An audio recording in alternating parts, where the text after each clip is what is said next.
Muy buenas tardes. El tema de hoy es adaptación de línea de transmisión con un estudio.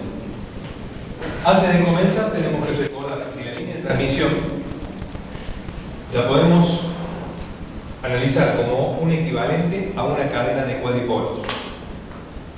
Y en los cuadripolos habíamos definido la impedancia característica como único valor capaz de que, puesto en uno de los extremos del cuadripolo, medimos el mismo valor tal como si el cuadripolo no existiera. Por lo tanto, si la impedancia de carga es igual a la impedancia característica, el primer cuadripolo tendría en su entrada una impedancia característica. El cuadripolo siguiente tendría también a la entrada impedancia característica, y así todos los cuadripolos tendrían a su entrada un valor de impedancia característica. Ahora bien, si la impedancia de carga es distinta a la impedancia característica,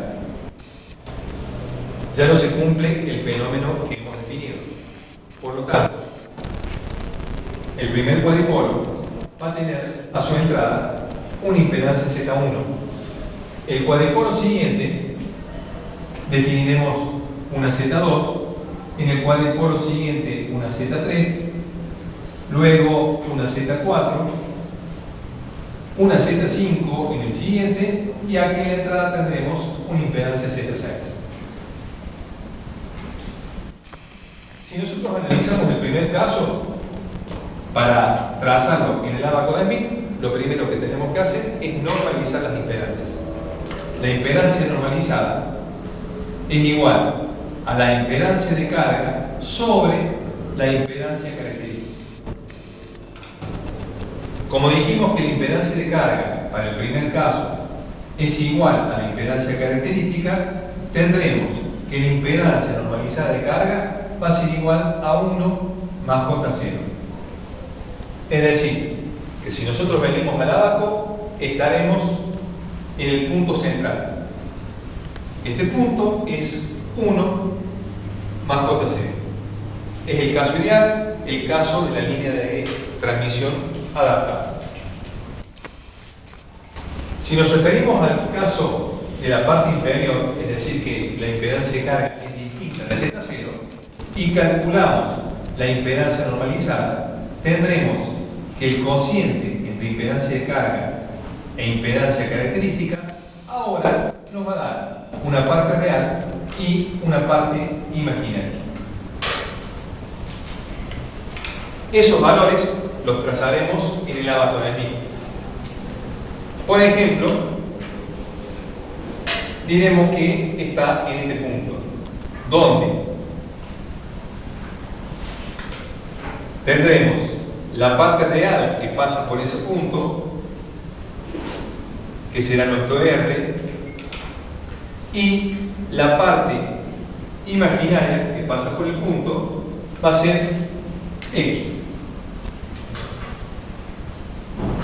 Ese punto es el que denominamos impedancia normalizada de carga.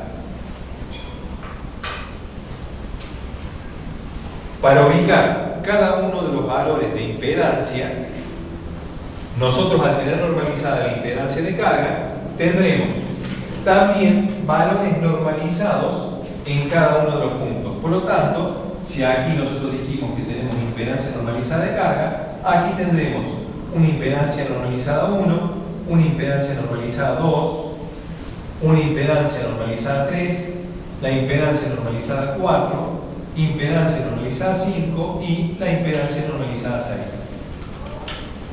A esos valores los ubicaremos en el ábaco de Smith trazando un círculo de coeficiente de reflexión constante. ¿Cómo trazábamos el círculo de coeficiente de reflexión constante?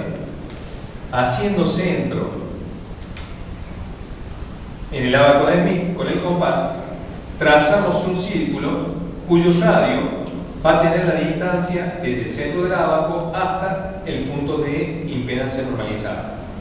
Entonces tendremos que este círculo va a contener todos los valores de impedancia posibles que encontremos en nuestra línea de transmisión.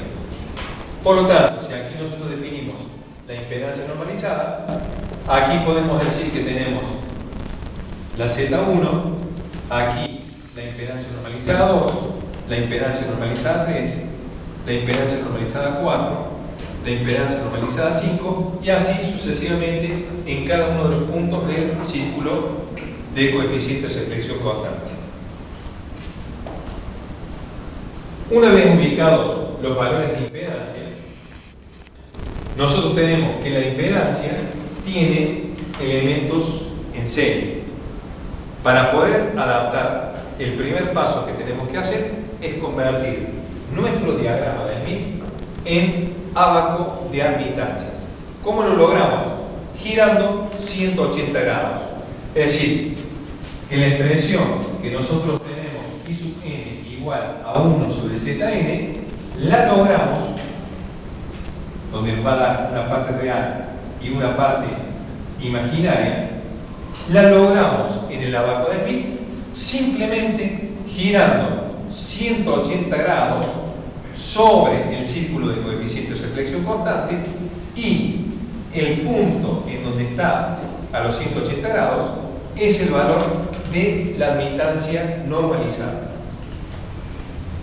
Entonces, hemos convertido ahora nuestra línea de transmisión en elementos en paralelo. Es decir, que tendremos la admitancia normalizada de carga, la admitancia 1, la admitancia 2, la admitancia 3, la admitancia 4, la admitancia 5 y la admitancia 6, en este caso, para hacerlo correspondiente a los órdenes anteriores. Es decir, que nosotros hasta ahora hemos podido ubicar valores de impedancia en el ábaco de Smith y sus correspondientes valores de admitancia dentro del círculo de coeficientes de flexión constante.